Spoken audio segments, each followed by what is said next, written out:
right, welcome back to So There I Was. I'm your host, Travis Womack. Today's guest is Steve Wallace. It's going to be another fun one. I don't know why, but I keep finding these paratroopers, and it's like we're magnets to each other. But Steve's got a long career being a paratrooper in 10th Mountain at various levels and stuff, and but I'm sure we're going to have a good time today. Steve, welcome to the show. Hey, thanks for having me, Travis. So, as we were just kind of chit-chatting there for a bit of just kind of um, the history of how we have friends and how we have connections over time. And Steve's, out on the lake here for Memorial Day weekend, about to have some fun with his old buddies from before. So, kind of in the spirit of this episode, it's the perfect time, perfect holiday, and everything else. But Steve, start off with kind of give us a little overview of your career, and we'll kind of see where it goes. Yeah, I started. I guess I should go back to a little bit before joining the military because I would say I was an average high school football player with sort of average grades, but you can't tell on a podcast, but I'm 6'7", and I'm like 260 pounds. So I With had an a epic checkered. mustache. For those who are not seeing it, the mustache is twirling. It's pretty good. It is. I've been working on it. So I sort of had a checkered college football career, and I ended up getting into some trouble. And I had this moment where I was like, I am on a path to nowhere, and I had better get my shit together here pretty quick. And my lawyer recommended that I do something with the military, like go to basic training, join the National Guard.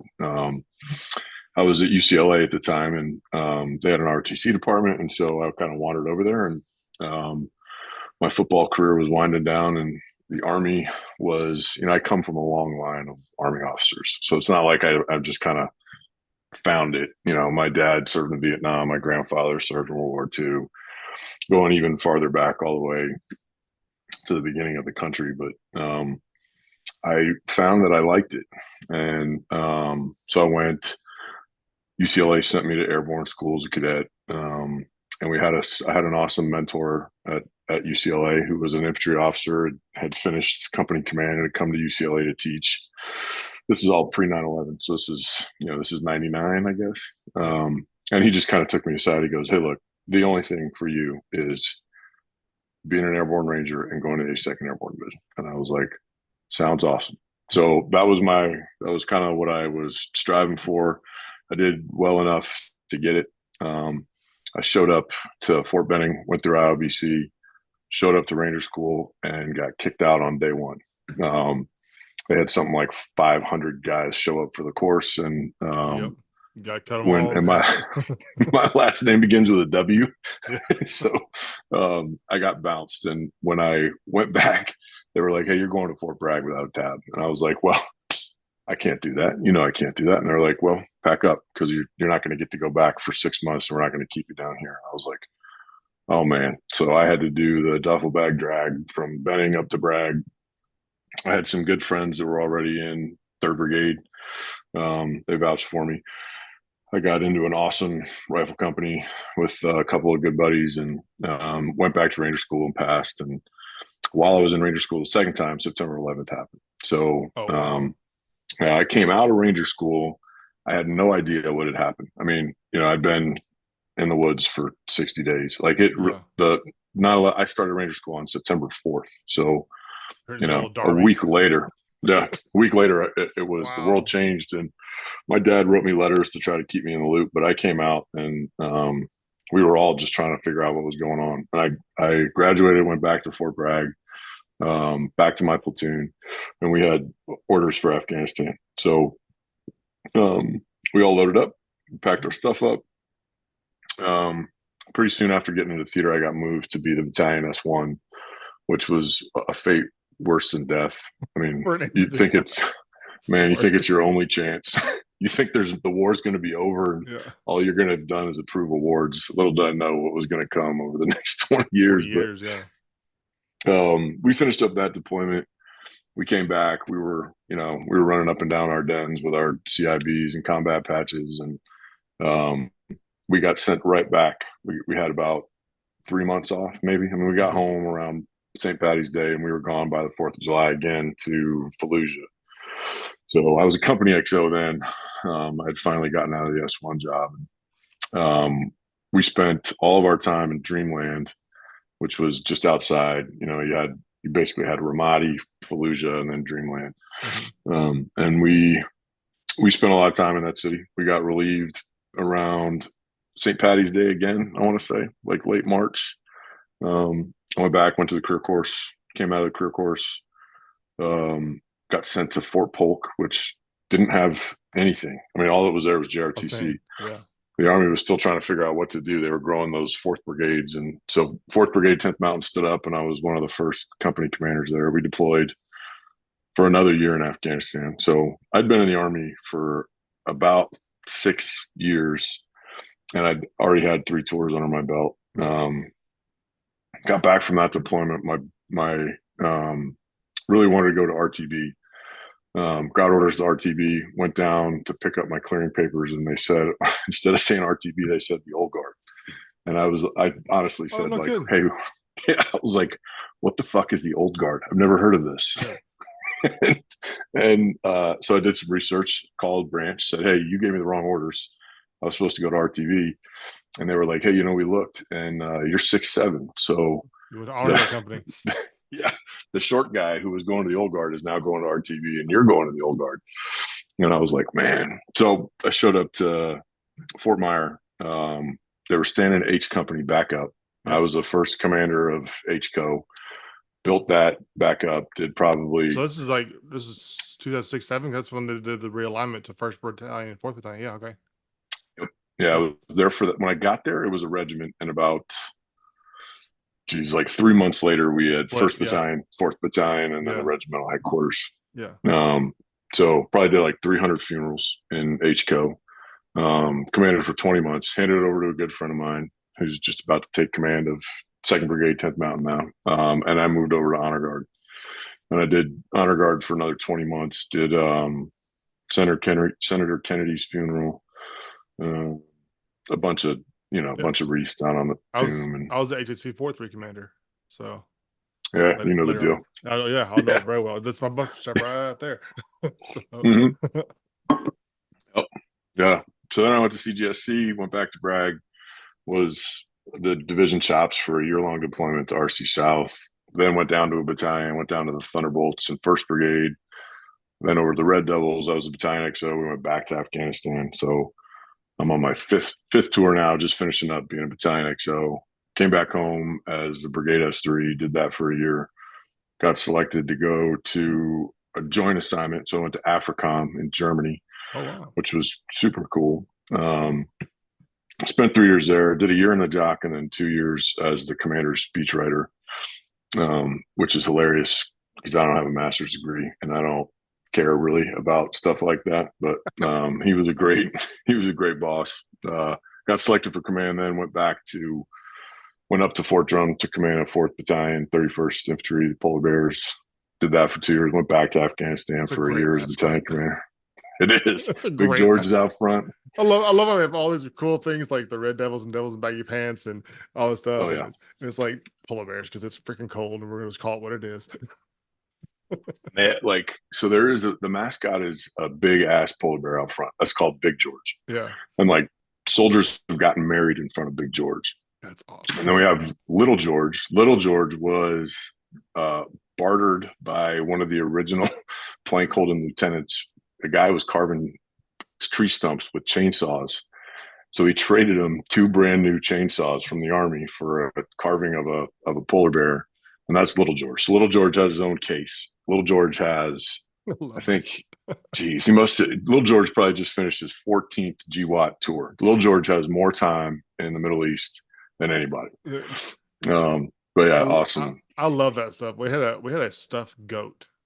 So our 2nd Platoon Bravo of 1325 had this little, it's like a little stuffy that your kid would have. And that had been in the platoon since like I think 86. It was nasty. And it bullet everywhere. It had it, and we put CIBs in the ears and all this stuff and all the shenanigans. And if you're the new guy, you had to jump with it in your pocket. And it's like, oh, this is hazing. I'm like, this isn't hazing. It's a little bitty stuffed animal. If anything, it's padding. Wumpy had the Pink Panther. So Yeah. when I went to jump master school, I had to take the Pink Panther with me, and he had to be in my pocket every Oh day. man, And when I graduated, I had to get him a red armband. that's But great. so I finished battalion command. I went to the National Training Center for a year as Tarantula '07, which is the light team there. And then, well, I was when I in my second year of battalion command, I decided to retire. Yeah. And I took the NTC assignment, and then part of the deal was that I could come back to Kansas City. So I taught for the last year of my career. I taught at CGSC and retired in on New Year's Eve 22. Okay. Wow. So really recently. So Yep. that's good. Good time. It's a the process of that. It's interesting because I retired in July of 23, and it's interesting to see. I did it all remotely, but this like I'm like man, this is like a 2 year thing. It's just really have more time involved with some of this and trying to figure some things out. And luckily for me, I've been remote working for since COVID. Like for me, March 13th of 2020 was the last day I put a uniform on, but I didn't retire till July 23. I remote worked for over 3 years, which is I'm a kind of an anomaly in that aspect. But I sorry, you said something a while ago that hit me. I thought it was hilarious, and then my brain just stopped. But the there's Afghanistan. You said you know when you went to Afghanistan, and you know probably was it 0102 time Oh, frame, two, yeah. you know, and then you go back. You know, you referred to it as RC East or RC South. Um, like when I was there in '05, none of that existed. Like No, we all knew the provinces. We all knew, you know, I was in Logar, and so oh, is that RC South or North? I'm like, it's right next to Pakistan. That's all I knew because we accidentally walked into Pakistan. Does that count? you Like we don't we I wouldn't have learned it. you I know wouldn't have learned it if I hadn't had a division level you job. know. I mean, So yeah, when I was I a mean company commander, I knew what it was. I remember having a you know the not the Garmin whatever it's called, but you know it's a Garmin. You know we're walking. You know and the line that divides Pakistan and Afghanistan is imaginary. There's Yeah. the Brits just drew a line on a map. This is don't fight. You know and um we were um we were walking those mountains, and like according to the GPS, it's like Pakistan, Afghanistan. Let's stay on this side. You know, the last thing we want to do is start a international war, you know, incident because the GPS said so. I spent most. I mean, I had one tour in Iraq, and that was in 2003 and 2004. And I had five in Afghanistan. So for whatever reason, every unit that I went to was going to Afghanistan, not Iraq. And when I was a lieutenant, the ANA didn't exist. Yep. There was no ANSF. There were no Katejas. There was Oh yeah. no there was no. I mean, there was just nothing. Yeah. Then I is went just back as a that was company just the commander. Taliban.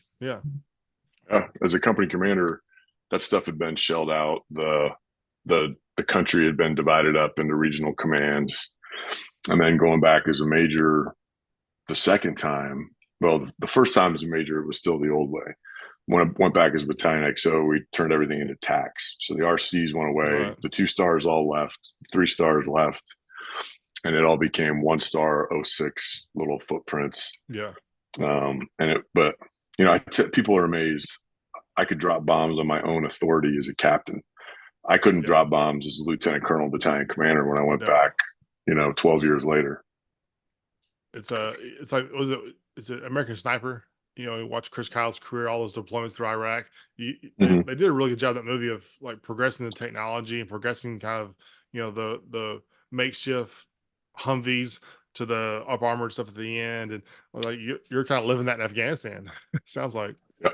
I used to tell myself, like, you know, when you get to the end of a deployment, you're just sort of thankful that, you know, you have all these memories of the deployment. And there's always that like 2 week period where the new unit's there, they're trying to figure Oh, it's things the out. worst. You're living in a tent, trying to go home. And you have these periods where you can sit back and think about it all. And I would be thinking, you know, I'd get on that C-17 to fly down to Kuwait. And as the ramp was closing, I would always tell myself, like, man, this is going to be a great memory because it's never going to happen again. Yeah. And then I would fast forward and the ramp would drop and I'd walk my ass back out onto Again, the I'm here cobble. again. Like, how did I get back here? but like I was in Afghanistan at every rank. Like I was lieutenant, I was a captain, I was That's major, I was crazy. lieutenant colonel. I mean, just never stopped going back. That's But crazy. That's a you should put that in like a memoir of some sort. You know, yeah, did you all that writing my wife experience, says all those speeches? You have to as a practice. that's this is true. Yeah, this is true. It's it's funny. Like, I remember when I got to Afghanistan in '05, we landed in Manis, and Oh yeah, man. I remember we were walking around, a bunch of super motivated paratroopers, and I remember we got screamed at when we were walking around because we had our weapons slung.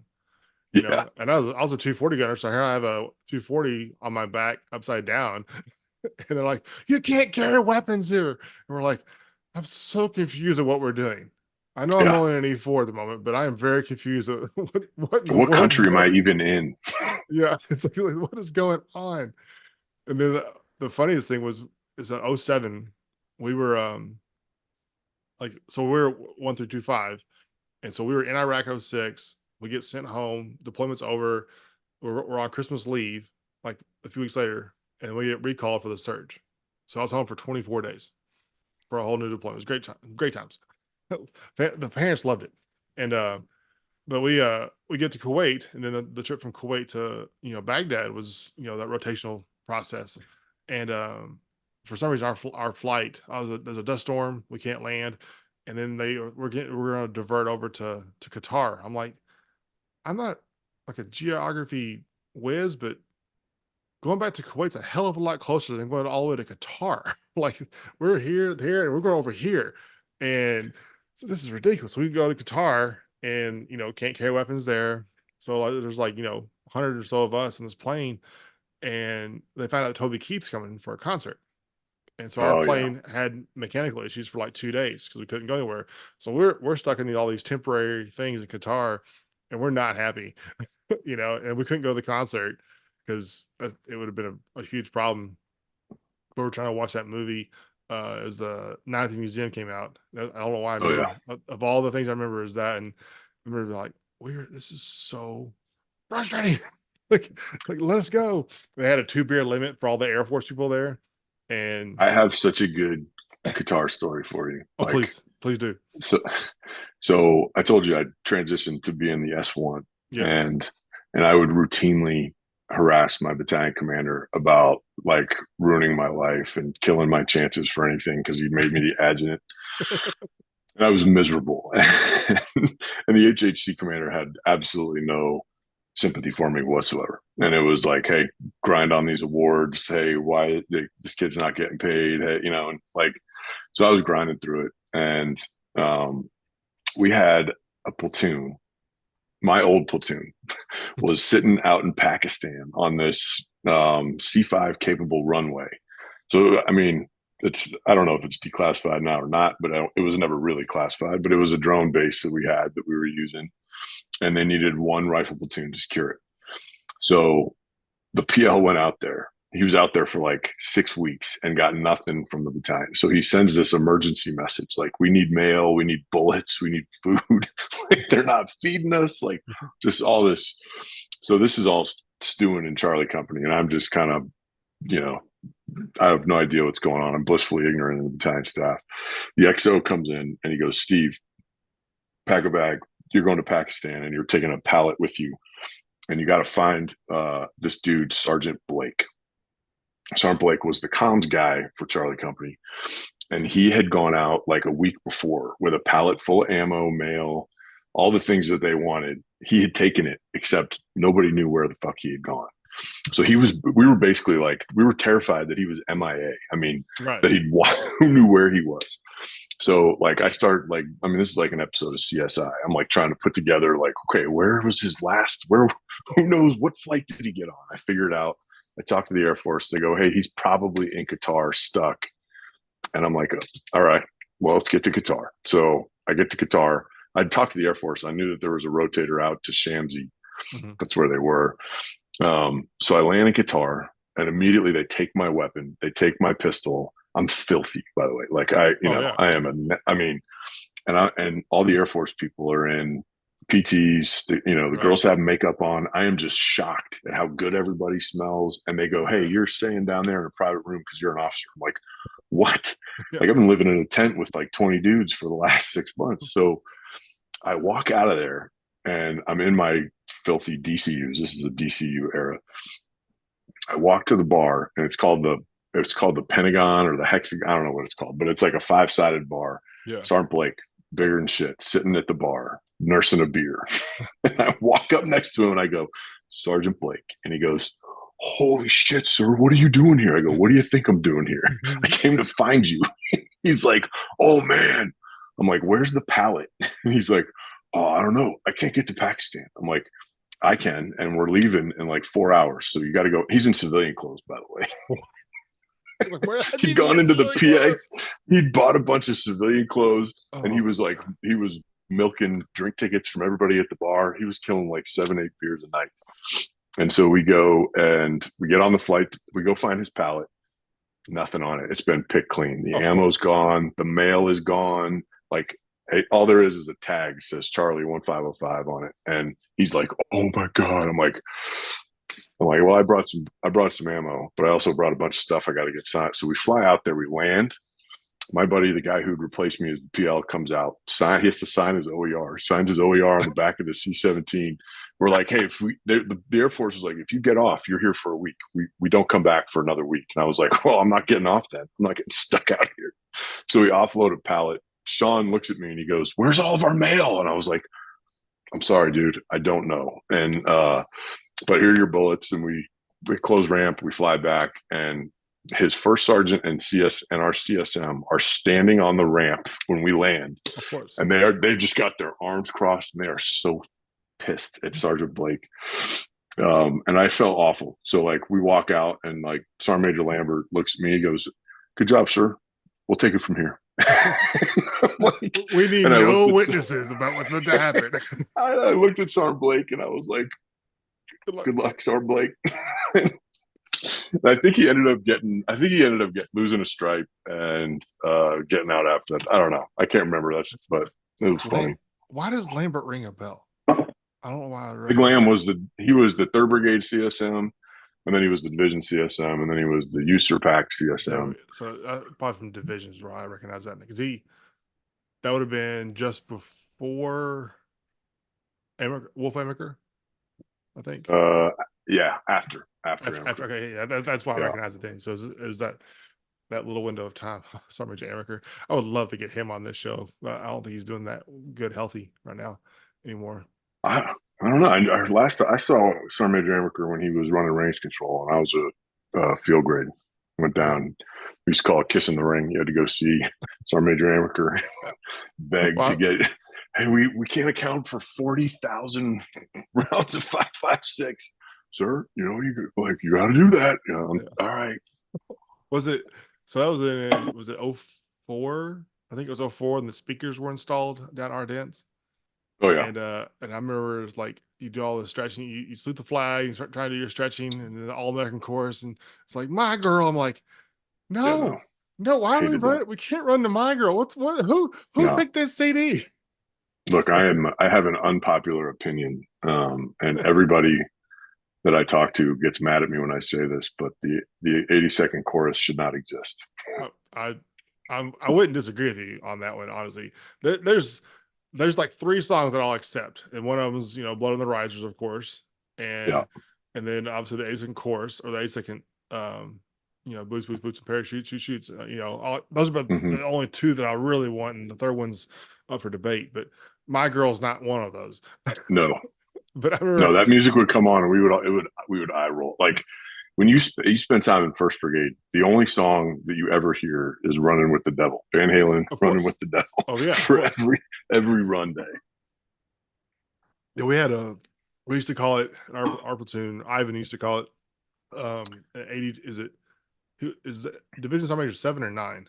This call sign. I forget. 9. Not yet. So we call it 82-9 the Wolf.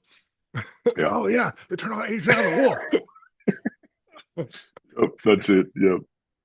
And then it was the ice storm of '04. Then it froze all the speakers, and then it didn't work for like a year. We're like, yes, thank God, we can That was actually. right when I was leaving. because we lived in y'all's barracks for a little while. Yeah, that was Y'all such a were gone, nut and roll. we moved into y'all's barracks while they were building Fourth Brigade's barracks. It didn't exist yet, and then we deployed. So we had to completely leave the barracks because y'all were coming back, and they tore ours down. So it was like Hmm. literally those little puzzles when you were a kid with the empty square. You had to slide them around, and Yep. it was such a mess. I'm like, can we have a home, please? This is When I got there as a lieutenant, at like you had Longstreet and Ardennes, and that was mhm. First Brigade. Then you had like 3/4 of a mile, Second Brigade. Three Yeah, quarters of a mile, Third Brigade. yeah, that's it. When I came back as a major, Third Brigade was down in the old 247 warehouse. Yeah. First Brigade was in the same spot. Second Brigade was way the hell past where Third Brigade used to Oh, be. in the old, I lived in the trailer park Yeah. thing, but where there used to be the horses. That's where we were at when I Yep. was for the most part. And then Fourth Brigade was down the hill from First Brigade. Yeah, off Back, long down and there Long was Street. Yeah, nothing there when I was there as a lieutenant. And yeah. when I got back first day, I was back, went for a run with the G3, and I kept looking around. I was like, "Sir, where the hell are we? And where is everybody? Like, I'm where's the so Black lost Panther? right now. Where, what are we doing?" But Yeah, it was, the no, the old World War II barracks were great. Those old grayish white things was like, this is first battalion, second Piha, battalion. It was yeah, the so Piha, organized. What was awesome though was whenever, so I was in 1 through 5, so 2, 3, and 3, 2, 2, 5, which is redundant to say. They moved first. Somehow we got separated as a brigade a little bit, and they were already yeah, in First Brigade stuff, and so all those white buildings were empty, and they weren't condemned yet, and they weren't scheduled for destruction. They were just empty, and yeah, so that was the greatest training I have had to this day in my career, because all we did were like, screw Area J, we can do room clearing all freaking day. And that's all we did. We just all just walked over and just found a hallway, a floor, and just, I mean, just awesome, just dry training. And so we got to do live fires. We were super proficient, way earlier than you're supposed to be in that progression of we were stuff. so much better trained back then because nobody knew what to train on. So everybody was creative with the way that Oh they yeah. approached training. And especially once you had a couple of NCOs or younger officers who deployed before and Oh knew, yeah. like when I was a company commander, we had this thing called the T-cert, and it was theater specific individual readiness tasks. And it was I like remember those. 190 things that you were supposed to do if you're going to Afghanistan. And I'd already done 2 tours in Afghanistan. So I was like, hey, look, we don't need to do dismounted land nav in the pine woods. Like, Yeah. no. Like what we need to do is mounted land nav in a city. And Yeah. so we did that in Leesville, terrified the civilians, but like you could be creative and do things, and like I mean, that terrified ability to Leesville. I kind mean, of it's gonna be pretty bad to terrify Leesville. I mean, you gotta. this is true. This is true. But you had that ability to rely on your experience and like what you knew rather than some, army doctrine or mandatory manual that you had to Right. follow. And it was like, yeah, we don't need to do that. We're not going to be doing that. We're going to do this. And that just gave you so much like gravitas with your soldiers because they were like, hey, he knows what he's talking about. Like We've done the this. NCOs Right. killed it at that stuff. It was awesome. And then Yeah. it, I and remember then like 05. everything changed. I remember 05 when so I had my DCUs packed, ready to go. And it was Sunday. And I got a phone call at like 6 o'clock saying, hey, everyone go to CIF or go over about that old Firestone building on Bragg. It doesn't exist anymore. And we had formation there at like 5 in the morning. We're like, what the crap? We're deploying on Tuesday. This is ridiculous. And so ACU issue. yeah, it was, we went to Oh, RFI, and we got just dumped all this ACU crap and the rucks and the whole shebang, and we're like, we leave in 24 hours. What the hell? Like, oh, just take out your A bag and the B bags are gone. We'll figure it out. And so we're in ACUs. Well, the sew shops all over Yadkin had no oh yeah. idea what to do. So we're getting BDU nameplates with Velcro on the back of them. So we had BDU nameplates Oh, and I mean, every sergeant major on Bagram was losing their freaking mind when we walked around for dinner. They're like, what are y'all doing? We're like, I'm an E3. I don't make the rules, man. Come on. You are yelling at the wrong part of the totem pole. Like, I don't hold this thing up, but I can definitely bring it down. And yes. it was so frustrating. But I remember as I progressed and went to OCS and everything, I was like, the best thing about this uniform, as much as I hate it, I mean, it's because it's kind of like really weird looking pajamas, but is we don't have we don't do face paint.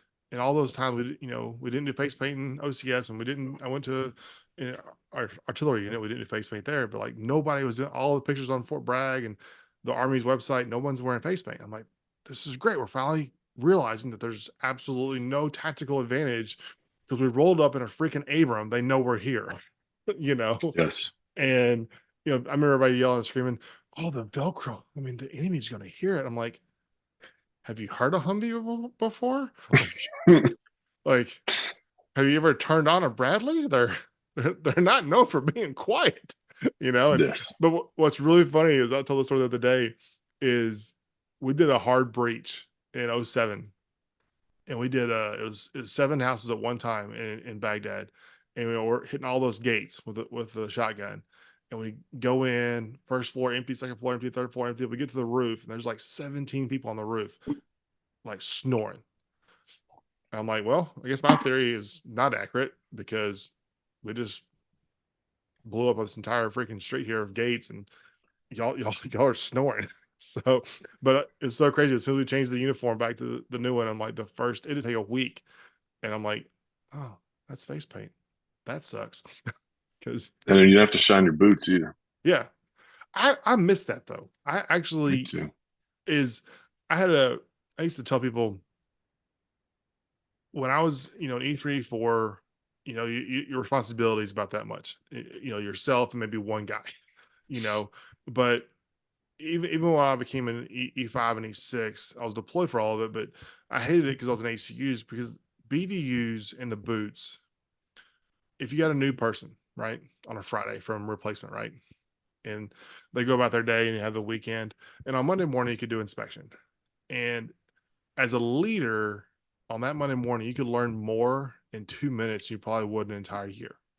Because if that new person was awesome, I mean, their uniform was pressed and crisp and their boots looked great, you knew one of two things. One, I've got a great team leader right here who took care of them and got them ready to go.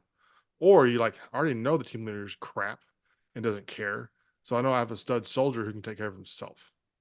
And then the flip side of that is if he's garbage, it's either the soldier's crap or the team leader's crap, and team leaders, it's one or both. And so you can know one of those four things in a matter of about 10 seconds. And when we put the ACUs on, I was like, we all kind of look like crap, is you took pride in uniform. I mean, my wife this day looks in my closet and she's like, is your crap color coordinated by in short sleeves and polos and long sleeves and jackets? I'm like, yeah.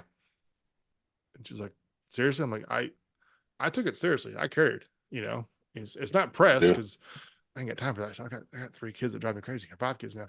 So, Dude, but but it's just I miss the knowing who you could trust.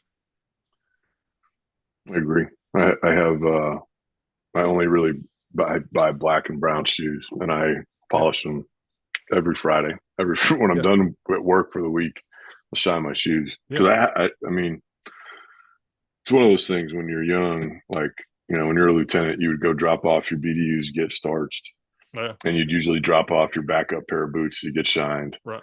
But you walked around and you were proud of your beret and your haircut and your Okay. starch and your like being a 1505 was I mean it was the most unit pride I probably ever felt. And Yeah. then and it was lacking the rest of my career. I mean it was it was pre 9/11. It was Yeah. you took pride in like how much work you put into your beret before you put like 20 Oh yeah. hours worth Oh of yeah. shaving, burning. I Yeah, got mine. exactly. It's, Yep. it doesn't move. It's like I don't know how to get away from this motion. It was in your pocket so many times that Yeah. became permanently pressed that way. But yeah, that is the. I mean, there's a little bit of like the old guy yelling at the clouds with that, Yeah. but there's also it also meant something. It I don't know. Well, It's I find it's training. I mean, yeah it's training and indoctrination of this. I mean, they're different approaches, the same result. You know, I remember I was at Fort Sill as a lieutenant. And and we had to do something with that involved berets randomly one day for something, which they never wear berets. We're all wearing PCs at the time, and so we got a beret out, and I'm like, no, no, no, no, no, no. You're not going to do a funeral. Good, sweet, dear God, no. And you're not going to go out there with a freaking pizza hat on. And so they pulled me aside. Here I am, a lieutenant, giving beret classes to like the entire Yeah. funeral details that, on Red Cycle, which didn't exist back in the day either. And Yeah. I was like, no, we're not. You got to shave that thing. And I made them go get a whoopee, and they like, what are you talking about? It's like, I I can't explain everything. Okay, it's called a whoopee. Okay, it's the blanket you get, the poncho line or whatever it is. It's a whoopee. Like I don't, you can call me names later, but that gummit, get one of those. And I Yeah. tell them how you can stuff a whoopee into a beret and it makes it balloon out, and then you can shave it. And there's like, how do you know this stuff? I'm like, oh, this is a Monday at Fort Bragg. Like, you get a new My guy. team leader taught me. Yeah, my teacher Yeah. taught me. How do I know how to rig a ruck? Because I didn't know how to do it one day, and I got the living dog crap smoked out of me, and now I can't forget. I'm Oh, trying. dude, that is a good lesson in that, because um, that's most for most officers at some point in your career in the airborne, somebody's going to try to rig your ruck for you. Oh, An RTO, a driver, that's yeah, some maybe an aide de camp. But the first time you allow it it's the beginning of the end of you having that sort of ability to say, I do things myself. yeah, Like if you're not proficient and you can't do it in 10 minutes, you don't belong in whatever job you're in. yeah. And that's one of those, like, I would always we go on road marches, we go up on Fire Break 6, we'd head out towards Cooliconch, we'd come back and I'd pick a clearing and I would be like, all right, everybody drop your ruck, rig it. Yeah. And we'd have a guy who, there'd be a captain who'd been in the three shop for maybe a week, and you could tell he was terrified. Yeah. He was looking, he's like, oh I shit. gotta watch him. But somebody would help him, like everybody Right. would rig their stuff, and then we'd help them. And I would always make a point to say, never allow anybody to rig your ruck for you. It's very Right. easy. The old It's guard not is the hard. same thing. Oh In the God. old guard, you'll see So kids that are good. charging $400-$500 to prep a uniform, and you can't. I mean, how are you going to maintain your own stuff if you don't know the process of making it Yeah. look the way that it does? Like I had when I showed up, I told you I didn't want to go there, but Yeah. and I was a little grumpy when I got there, and then I got put into HCO, which didn't really exist, and I got my sponsor. This is funny. My sponsor to get me through uniform inspection was Tom Cotton, who's the senator in Arkansas. Oh, I know Tom well. Yeah. So he's trying to help me through it. And I'm like, you know what? I'm going to be fine. Don't worry about it. I got it, Tom. And I go out to stand my first uniform inspection, and like passing is 90, Yeah. but nobody gets a 90. Everybody gets like a 97. I think I got like a 40. I mean, I got the worst grade anybody had Oh ever man. gotten as an officer. And I walked back to my office. I took it off.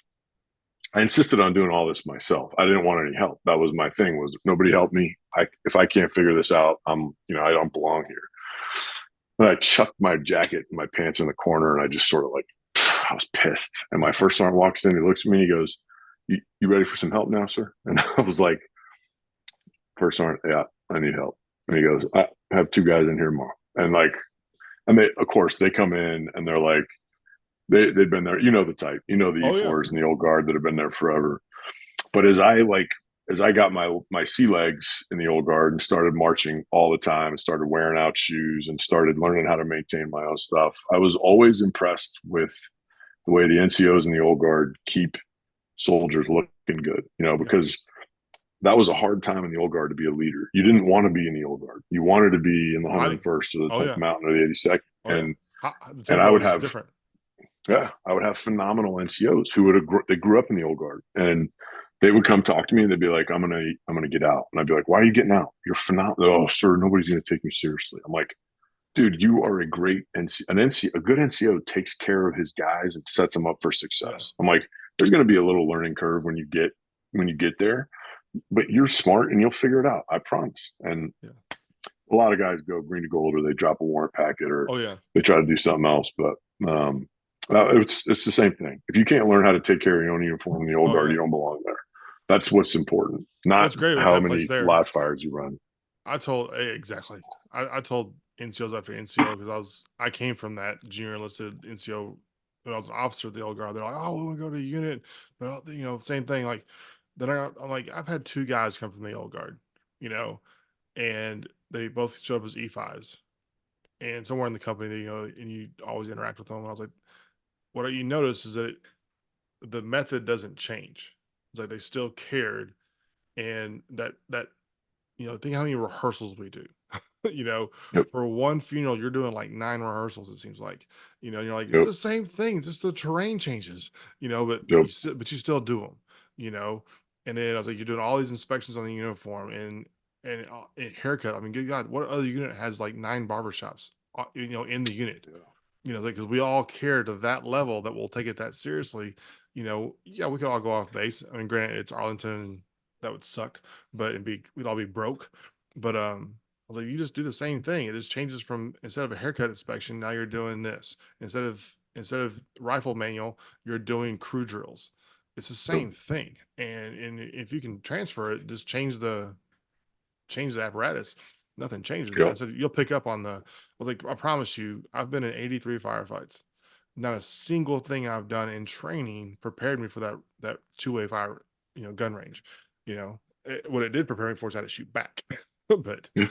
you know, But that's if you can prepare your guys for a chapel to 60, get them in the right uniform, yeah, get all their stuff looking right, know the route, march the route, execute on the objective, and then recover. You can absolutely go from the Bob to Objective Grant South, do what you got to do in yeah, whatever building you got to do, and then get out of yeah. there. It's the It's the same exact thing. same thing. Same thing. But I understand, but I had a great boss in the old guard who I spent the first 3 months sort of trying to think of any way I could get out of there because I took command really early in my timeline, and most my friends were still commanding companies in Iraq and Yeah. Afghanistan, and their soldiers were coming home, and they were sending me emails saying, "Hey, will you do this Oh funeral?" yeah. And I would be like, That's the "Yeah, worst. it's awful, man." And Yeah. you like my That's what first that's Dover what the mission. shell is. It's for my friend's funeral. The My first Dover mission was 20 transfer cases, and I like, man, it was more traumatic. It was more difficult to recover from psychologically than combat tours were. Not because the old guard, I mean, I felt guilty that I spent every night at home with my wife and my kids. I felt guilty that I could take leave, but my boss was like, "Hey, look, in where you came from, being really good at your job means that you can lead combat patrols, you can plan operations, you can run live fires, you can." He's like, "What's good here is not that. That is not what's good here. We don't do that. What's good here is taking care of your uniform, learning why we care so much, like learning how to execute everything that we do here without needing a cheat sheet or anybody helping you, or it's straight memorization, and Yeah. like I dropped my saber on the plaza as the cot in honor guard, dropped it bigger than shit. I'd wet my gloves before the ceremony, and I returned it from carry to, and I was getting ready to go to attention. And when I flipped my tip down, it banged off the plaza and it came out of my hand. And I like, and it, the deal. You know Oh, how much of my heart sinks for you now. It's years yeah. later. I mean, you might as well lose. You might as well lose ComSec, Yeah. Yeah. and you can't really bend over in that uniform, Oh But yeah. It's I bend down. I pick my saber up. I don't hear any gasps from the crowd or anything, but I know that everybody is watching. You know how yeah. the old guard is. Oh, the top stairs is like, write that down. Oh yeah, everybody. Yep. And I'm sitting there, and I'm also like, I'm going through the vapor lock procedures in my head because I'm like, fuck, I don't even know where we are in the ceremony. I Yeah. completely blanked out, Yeah. and I'm supposed to be exercising the formation. And Right. the band sergeant major, who I had done 100 ceremonies with, comes to attention. He marches over to me like he's done so many of these things, but he just Yeah. with his big ass bearskin hat comes over to me. He's about my height, and he looks me right in the eye and he goes, "It's going to be okay." He's like, "Next command is present arms. You got it, sir." And he turns around, he goes back to the formation. He exercises the formation, gives me a second to catch up, and then I get right back into the routine. But and Wow. to the American public, it looks like nothing has happened. But Yeah. like, I marched off after that, and I immediately went up to my regimental commander, and I was like, "Hey, that's unacceptable. What I just did. I completely understand if you're going to pull me out of command." Like, and he looks at me, he goes, "Are you crazy?" He's like, "No, Steve, you recovered. Nobody knew.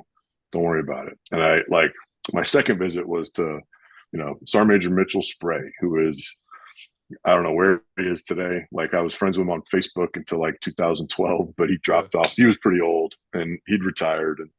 And but he was at every. I mean, just an awesome dude, and like helped me out of that one. That was a tough one. It's funny you say that. That's a there's some ceremonies that, like in places like the tomb, obviously, where it's just like super, high vis and stuff, and there's like a normal funeral where someone passes out, and but I remember we had our the 1-3 XO. Um we're doing a was it was a MDW change of command, Mm, and on the field, and they're doing a passing review, and he's on the right side of the staff. And right when they do present arms, to go through the shoot, he's a shorter guy, considering people like me, I'm 6'4", and yourself, he's like 5'9", maybe. yeah. And he went down and like just went too far with the tip, and there was an ant hill that came out of nowhere like the morning of that ceremony, and he spears this ant hill, and it like startled him, and he let go, and the sabers are stuck in the ground like the sword in the stone. and Oh like yeah. and General Davis's wife was out, the outgoing commander sitting right there. He's like, oh shit.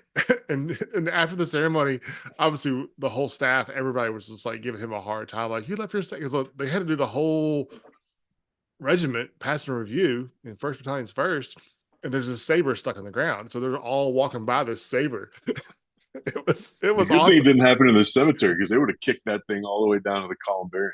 Oh, it was so funny. And but we afterwards, Gerald Davis is like cracking up. He thought it was the funniest thing in the world, because like it's I mean, it's not ceremony, but like no one really caught it because there's so much going on. But his Oh wife yeah. was like, I don't appreciate the language.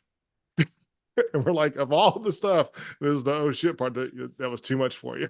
So My XO put his saber a good inch and a half into his own calf. Coming practicing on Summerall, and he caught like a weird bump. And as his oh, saber arm was swinging through, he just jammed it into his own calf, right through the pants, right into the calf. oh. That's pretty It, bad for it, a dull saber. oh no! Well, we had a guy. I was sitting in the I was sitting in the stands watching. We weren't marching, and I hear from Summerall. I just hear this, and I'm like, what? And I'm looking with my first one. We're like, what the hell is going on out there? And one of the staff officers for the RCO is literally just puking down the front of his blouse. And but he's sticking it. He's Yeah, still at attention, and he's just, and he comes through the chute, and he's bare. You can see he's gone totally pale. yeah. He's got all those red splotches because I mean it was July. It was probably 100 degrees in Hmm. DC, 100% humidity. We're in those wool uniforms. He's a regimental staff officer. It's not like he marches a lot, Yeah. And but man, That's a place that I try to explain to people, like, so I went from airborne infantry, recruiter, to HIMARS, to the old guard. And I was like, I've seen some pretty weird differences, across all of those. Being HIMARS are tracked at, core level, learning what crews were to be, certified and all this stuff. I was like, what the heck? And but anyways, the old guards is such a unique place of, I think everybody should go there, at least try once. Like, if they could, if the qualifications to get there, as far as qualify, that's weird. I got a thumbs up in my screen. that is That was weird. what the heck. If Thumbs up. Yeah, apparently. um, if the training didn't take so much, that is again, because it takes like 90 days or so to get somewhat proficient on just marching and Mm, just saber operations or manual of arms if you're using a rifle and stuff, and all that was, if that wasn't so time demanding, I wish people could go there just for a quick rotation. If anything, kind of like an NTC thing, just to be an extra, just so people yeah, can. I think it'd be great to just see it, because if you've never been there, you don't, you know, most people join the army, do their entire career, and get out. It doesn't matter if it's 3 years or 20 or 30, and then they never even been to Arlington, And I yeah. was I took my wife there this past Christmas, and we're walking around. I'm pretty. She's a pretty good tour guide, and she's like Travis, they don't stop. The graves don't stop. It's like every Yeah. direction you look, and like every picture we took, it's like the pictures don't do it justice at all. It's like they're just everywhere, And I was like, yeah, you should have been here when I was here. It's crazy because I was there in 18, and I remember where the grass started in like section 60, and now it's full. I was like, holy cow, it doesn't stop, And Yeah. but it's crazy, crazy time. So, but Yeah. well, Steve, I mean, we could stay here all night long and go through the entire Memorial Day weekend if we're not careful. But I'll wrap it up here on this spot, and really appreciate taking the time to come on here and kind of just share the adventures of your career in just a few minutes and whatnot. And I hope that people that listen can relate to, it's just fun to BS on some of the fun stuff we've done in our lives, and we understand it better than anybody else. So, Yeah. No, I appreciate you having me on, Travis. This was awesome. well, if you're new to the show and you haven't subscribed, by all means, please do. And otherwise, we'll see you on the next episode.